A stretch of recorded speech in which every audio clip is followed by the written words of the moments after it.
বছরের শ্রেষ্ঠ দিন আরাফার দিন, বছরের শ্রেষ্ঠ রাত কদরের রাত, শ্রেষ্ঠ মাস রমজান মাস, আর 7 দিনের মধ্যে শ্রেষ্ঠতম দিন হচ্ছে জুমার দিন। কোন দিন? জুমার দিন।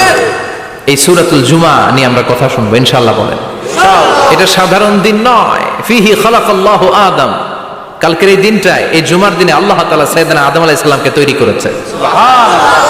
বিশ্বনবী বলেন, লাম্মা খালাকাল্লাহু আদম ওয়া কানা তুলুহু 60 যিরাআন, আল্লাহ তাআলা যখন আদম আলাইহিস সালামকে তৈরি করলেন 60 হাত লম্বা করে তৈরি করলেন। সুবহানাল্লাহ। আর আমরাও যারা জান্নাতে ঢুকবো আমাদের আকৃতি থাকবে 60 হাত লম্বা। মজা করে সুবহানাল্লাহ পড়তে পারলেন না? আল্লাহ সাইয়েদনা আদমকে তৈরি করলেন এই জুমার দিনে। আবার সাইয়েদনা আদম আলাইহিস সালামকে পৃথিবীর বুকে তিনি পাঠিয়ে দিয়েছিলেন এই জুমার দিনে। সুবহানাল্লাহ। কুল নাহবিতু মিনহা জামিআ, ও Adam, go down with your wife, তোমার স্ত্রী হাওয়াকে নিয়ে পৃথিবীতে নামো। সাইয়েদনা আদম আলাইহিস সালামকে আল্লাহ তাআলা পাঠিয়েছিলেন শ্রীলঙ্কার একটা পাহাড়ে, অ্যাডামস পিক। ওখানে ঐতিহাসিকভাবে প্রমাণিত, এটা হাদিসে নেই, কুতুবুত তারিখে এসেছে। শ্রীলঙ্কা একটা পাহাড় আছে, কলম্বো থেকে অনেক দূর। ওই পাহাড়ের চূড়ায় সাইয়েদনা আদম আলাইহিস সালামের ফুটপ্রিন্ট আছে। ফুটপ্রিন্ট মানে পায়ের ছাপ। সুবহানাল্লাহ পড়ে। এটারে বলে ফিঙ্গারপ্রিন্ট। এটারে কি বলে? পায়ের গুলারে একজনের আঙ্গুলের ছাপের সাথে একজনের আঙ্গুলের ছাপের মিল নাই। শুধু তাই না, আমার এই আঙ্গুলের সাথে এই আঙ্গুলের ছাপের কোনো মিল নাই। আয়াহসাবুল ইনসানু আল্লান নাজমা ইযামা বালা কাদিরিনা আলা আন নুসাউবিয়া বানান। আল্লাহ বলেন, গোলাম, তুমি মনে করেছো তোমার হাড্ডি গুড্ডি পচে যাবে, তোমাকে আমি একত্রিত করে আবার বানাতে পারবো না? বানানো তো অনেক দূরের কথা, আমি তো তোমার আঙ্গুলের ছাপগুলো সংরক্ষণ করে রেখেছি। চিল্লায় পড়েন আল্লাহু আকবার। 1880 সালে স্যার ফ্রান্সিস গাল্টন নামে একজন বিজ্ঞানী, তিনি আবিষ্কার করেছেন যে আমাদের আঙ্গুলের ছাপগুলো আলাদা, ফিঙ্গারপ্রিন্ট আলাদা। এই 10টা আঙ্গুলের একটার সাথে আরেকটার কোনো মিল নাই। এই পৃথিবীতে যদি 600 কোটি মানুষ হয় তাহলে 6000 কোটি আঙ্গুল, একটা আঙ্গুলের সাথে আরেকটা আঙ্গুলের ছাপের মিল আছে? যারা সিগনেচার দিতে পারে না এরা কি দেয়? টিপসই দেয়। সুবহানাল্লাহ। কি ম্যাজিক আল্লাহ আঙ্গুলে রেখে দিয়েছে, একটা আঙ্গুলের ছাপের সাথে আরেকটা আঙ্গুলের ছাপের মিল নাই। এখন এই বায়োমেট্রিক অথেন্টিকেশনের জন্য অনেক জায়গায় দিতে হয়। ইমিগ্রেশন পাস করবেন, গিভ ইউর ফিঙ্গারপ্রিন্ট। ভিসা করবেন, Schengen visa, European visa, provide your fingerprint first. Canadian এম্বাসিতে গিয়েছিলাম, সব আঙ্গুলের আলাদা আলাদা ফিঙ্গারপ্রিন্ট রেখেছে। এখন এটা অথেন্টিকেশনের জন্য সিকিউরিটি পারপাস খুব গুরুত্বপূর্ণ। কিন্তু 1500 বছর আগে, 1880 মানে কি 200 বছর তো না, 200 বছর আগে বিজ্ঞানীরা আবিষ্কার করলো। 1500 বছর আগে সূরাতুল কিয়ামার ভিতরে ফিঙ্গারপ্রিন্টের কথা বলেছে কে? আল্লাহ। আর পায়েরটারে বলে ফুটপ্রিন্ট।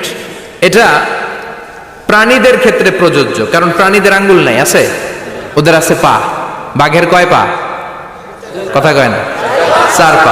বাঘের হাত কয়টা? হাত নাই, ওদের পা। ফলে ওদের ফুটপ্রিন্ট লাগে। সুন্দরবনে কয়টা বাঘ আছে এটার একটা হিসাব আছে। কি করে বলে, কেমন করে হিসাব করে? বাঘের কাছে যে গুনে, চেহারা তো একরকম, একটারে 3 বার গণবে। কথা কন, কিভাবে গনে তাহলে? বাঘশুমারি হয় কিভাবে?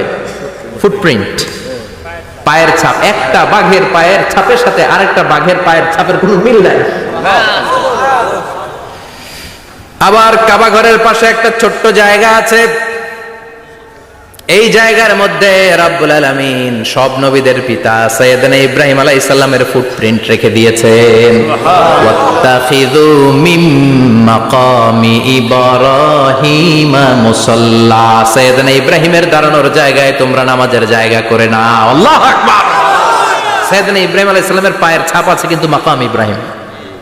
আর সাইয়েদনা আদম আলাইহিস সালামের পায়ের ছাপ আছে অ্যাডামস পিকে, শ্রীলঙ্কার ওই পাহাড়ে। তো যেদিন আদম আলাইহিস সালামকে আল্লাহ ওখানে পাঠিয়ে দিয়েছিলেন ওই দিনটা ছিল জুমার দিন। সুবহানাল্লাহ নাই? সুবহানাল্লাহ বাড়িতে যায় বলেন, চিল্লায় পড়েন আল্লাহু আকবার। এরপরে সাইয়েদনা আদমকে পাঠানো হলো শ্রীলঙ্কায়, সাইয়্যিদাতুনা হাওয়া আলাইহিস সালামকে পাঠিয়ে দেয়া হলো সৌদি আরবের জেদ্দা শহরে। আরবিতে জেদ্দা বা জাদ্দা মানে দাদি। জেদ্দাতুন বা জাদ্দাতুন মানে কি? দাদি। হাওয়া আলাইহিস সালাম আমাদের সবার দাদি, ঠিক কিনা? ওনার নামে এই শহরের নাম। বছরের পর বছর সাইয়েদনা আদম আলাইহিস সালাম এবং হাওয়া আলাইহিস সালাম আল্লাহর কাছে ক্ষমা চাইলেন, আল্লাহ ভুল করে নিষিদ্ধ গাছের ফল খেয়েছি, তুমি মাফ করে দাও। আল্লাহ বললেন, আদম কয়েকটা কালিমা শিখিয়ে দেব, এই কালিমাগুলোর পরে আমার কাছে দোয়া করো, আমি কবুল করে নিব। আল্লাহু আকবার। আল্লাহ শিখিয়ে দিলেন আর বললেন, আদম পড়া, রাব্বানা যালামনা আনফুসানা ওয়া ইন লাম তাগফির লানা ওয়া তারহামনা লানাকুনান্না মিনাল খাসিরিন। ও আল্লাহ, জুলুম করেছি নাফসের উপর, ভুল করেছি, অন্যায় করেছি, আপনি যদি ক্ষমা না করে দেন আমরা শেষ হয়ে যাব, আমরা হালাক হয়ে যাব, ক্ষতিগ্রস্তদের মধ্যে শামিল হয়ে যাব। ঠিক কিনা? আল্লাহ সাইয়েদনা আদম আলাইহিস সালামের তওবা কবুল করলেন। ওনার কাজ হচ্ছে তওবা কবুল করা, আমাদের কাজ গুনাহ করা, শয়তানের কাজ ওয়াসওয়াসা দেওয়া, আল্লাহর কাজ খালি মাফ করা। সুবহানাল্লাহ পড়বেন না? তাকাব্বালাল্লাহু তাওবাতা আদম ফি ইয়াউমিল জুমআহ। আল্লাহ যেদিন আদম আলাইহিস সালামের তাওবা যে কবুল করছেন, ঘোষণা দিয়েছেন, এই ঘোষণাটা ছিল জুমার দিনের ঘোষণা।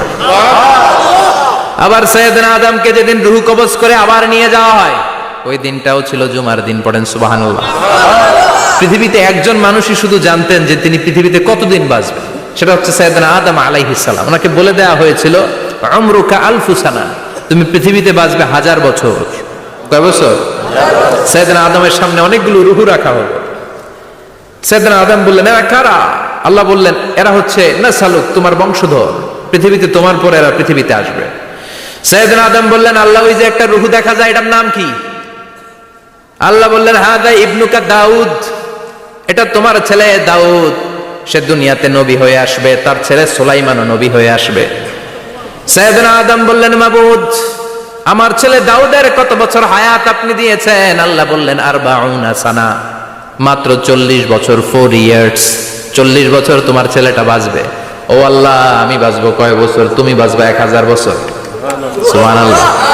সাইয়েদনা আদম বললেন, মাবুদ, এত ফুটফুটে সুন্দর আমার ছেলে দাউদ, মাত্র 40 বছর দিলেন কেন? জিদ মিন উমরিহি, বাড়ায়া দেন। কি করেন? সুপারিশ করতেছে পোলার লাইগা। কে? বাবা। আল্লাহ আপনি বাড়ায়া দেন। আল্লাহকে বাড়ানো যাবে না, লেখা হয়ে গেছে।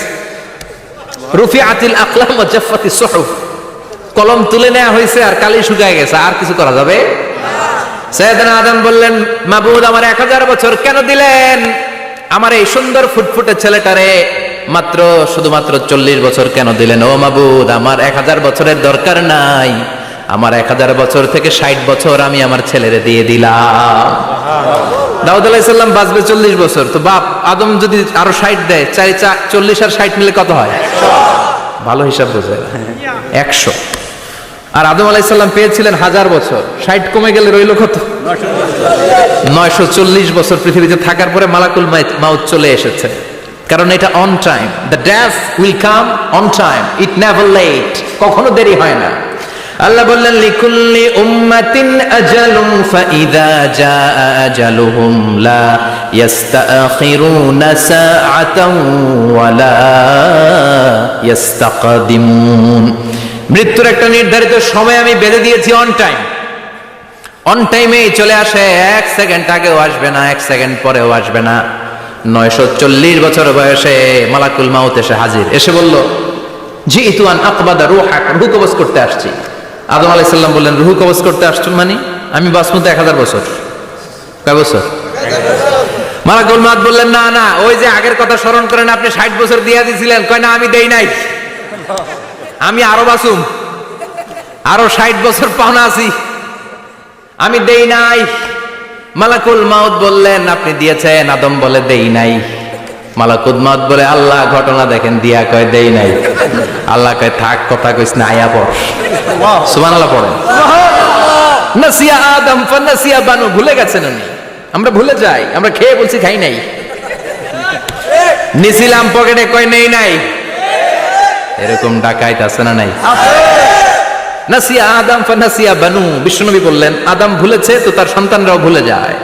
জাহাদা আদম ফাজাহাদা যুররিয়াতু, আদম অস্বীকার করেছে, তার সন্তানরাও অস্বীকার করে। সেদিন থেকে আল কিতাব ওয়া শুহুদ, মানে লিখে রাখার সিস্টেম আর সাক্ষীর সিস্টেম চালু হয়েছে।